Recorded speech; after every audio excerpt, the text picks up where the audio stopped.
Local Currency Settlement. Mungkin istilah tersebut masih asing di telinga kalian.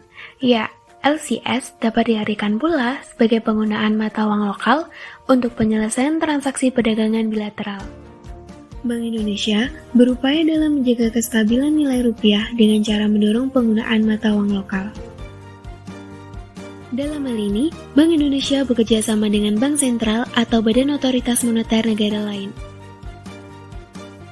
Pada pelaksanaannya, masing-masing negara menunjuk suatu bank yang dapat menyelesaikan kegiatan transaksi keuangan dalam perdagangan bilateral. Lalu, apa sih yang melatar belakangi kebijakan LCS ini? Dalam transaksi perdagangan bilateral, Indonesia sendiri masih sangat bergantung terhadap penggunaan mata uang dolar Amerika. Dengan tingginya ketergantungan terhadap USD, kedepannya akan berdampak terhadap kondisi perekonomian Indonesia yang akan mudah terguncang atau mengalami syok akibat tidak stabilnya perekonomian yang terjadi secara global. Pada mekanisme pelaksanaan LCS, Indonesia sendiri sudah memiliki beberapa negara yang menjadi mitra dalam pelaksanaan LCS antara lain Malaysia, Thailand, dan Jepang. Indonesia dan ketiga negara tersebut pada awalnya masih menyelesaikan transaksi ekspor-impor antar negara dengan menggunakan mata uang dolar Amerika. Namun, dengan adanya LCS, penyelesaian ekspor-impor dapat dilakukan dengan menggunakan mata uang dari masing-masing negara. Hal ini dapat dilakukan dengan hanya mengkonversi rupiah ke ringgit, rupiah ke baht, dan rupiah ke yen. Sehingga tidak perlu membeli dolar Amerika untuk penyelesaian transaksi perdagangan bilateral. Namun dalam realisasinya, pemanfaatan instrumen LCS oleh pengusaha masih dibilang sangat rendah. Dilansir dari CNN Indonesia, ada beberapa alasan pengusaha belum memanfaatkan LCS. Alasan pertama, mekanisme pembentukan harga produk di luar negeri yang masih menggunakan dolar Amerika. Alasan yang kedua, pembiayaan korporasi menggunakan utang luar negeri yang berdenominasi dolar Amerika dalam kegiatan ekspor-impor. Alasan yang ketiga, rendahnya pemahaman tentang kerangka LCS oleh pengusaha dan perbankan. Minimnya informasi atas stabilitas nilai tukar pada negara-negara mitra, serta adanya beberapa alasan lain, turut menjadi faktor yang menyebabkan pengusaha belum memanfaatkan LCS dalam transaksi perdagangan bilateral.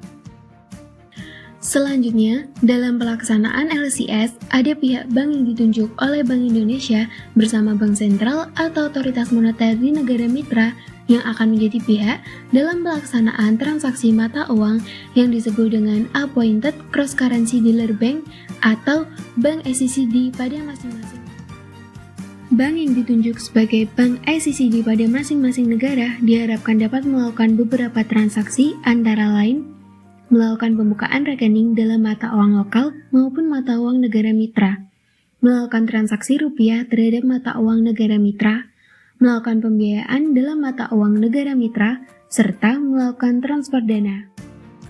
Berikut ini adalah daftar bank yang ditunjuk sebagai Bank ACCD Indonesia, Malaysia, Thailand, dan Jepang.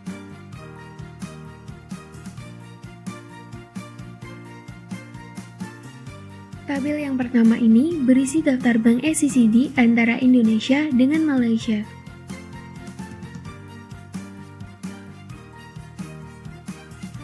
Pada tabel yang kedua, berisi daftar bank ACCD Indonesia dengan Thailand.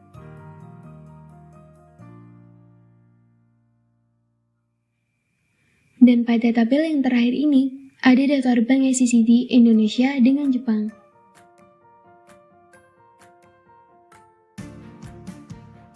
Lalu, dampak apakah yang ditimbulkan oleh kebijakan local currency settlement ini?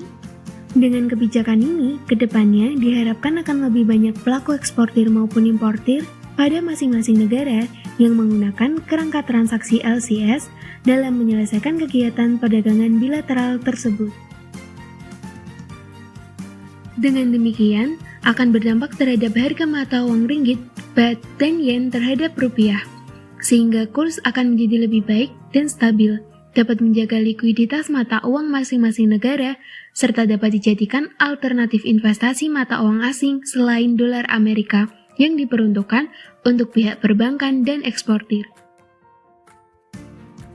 Nah, kesimpulannya adalah untuk kedepannya, pihak Bank Indonesia masih harus terus mengajak para pelaku usaha menerapkan kerangka dari LCS, dan Bank Indonesia sendiri masih mengupayakan kerjasama dengan negara mitra dagang.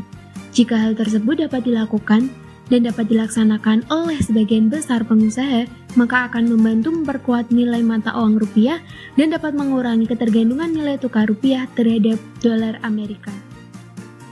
Nah, bagaimana nih? Apakah pemahaman kalian tentang kebijakan LCS ini sudah bertambah? Terima kasih sudah menonton video dari kelompok 11.